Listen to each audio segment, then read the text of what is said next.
बाहर में कुश्ती, अंदर में दोस्ती। जी हां, टीएमसी और बीजेपी का रिश्ता ऐसा ही है।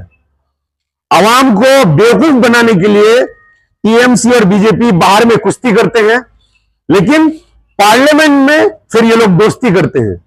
कल हम लोगों को, कल पूरे इंडिया को टीएमसी और बीजेपी के दोस्ती का और एक एग्जाम्पल देखने को मिला।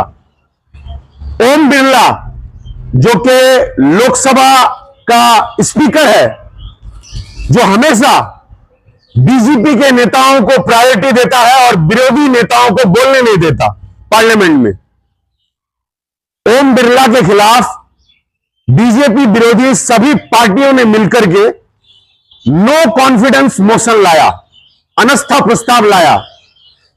बीजेपी विरोधी सभी पार्टी के एमपी ने उस प्रस्ताव में साइन किया, सिग्नेचर किया, लेकिन टीएमसी के एक भी एमपी ने नो कॉन्फिडेंस मोशन में साइन नहीं किया।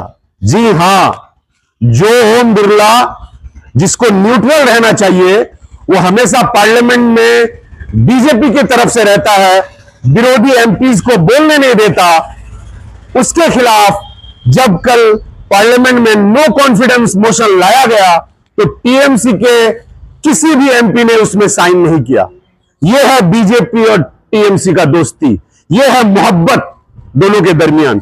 और यह सिर्फ पहली दफा नहीं, इससे पहले भी पार्लियामेंट में जब बीजेपी के खिलाफ कोई वोटिंग हुआ है, चाहे वो 3 तलाक का मामला हो, चाहे वो एनआरसी का मामला हो, चाहे वो जीएसटी का मामला हो, चाहे वो और कोई दूसरा मामला हो, टीएमसी के एमपी ने कभी वॉकआउट करके, कभी पार्लियामेंट में गैर हाजिर रह करके बीजेपी को कानून बनाने में मदद किया है, बीजेपी को हमेशा हेल्प किया है।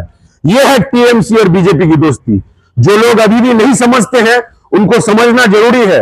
और एक अहम बात, आरएसएस जो बीजेपी का भी बॉस है और मुसलमानों का खुला दुश्मन है, आरएसएस का चीफ मोहन भागवत कई दफा यह कह चुका है कि बंगाल में बीजेपी अगर हुकूमत में ना आए तो कोई बात नहीं, ममता बनर्जी को रहना चाहिए हुकूमत में। ममता बनर्जी रहने से हम लोगों को कोई दिक्कत नहीं है, बस लाल झंडे वाले कम्युनिस्ट का सरकार बंगाल में नहीं आना चाहिए।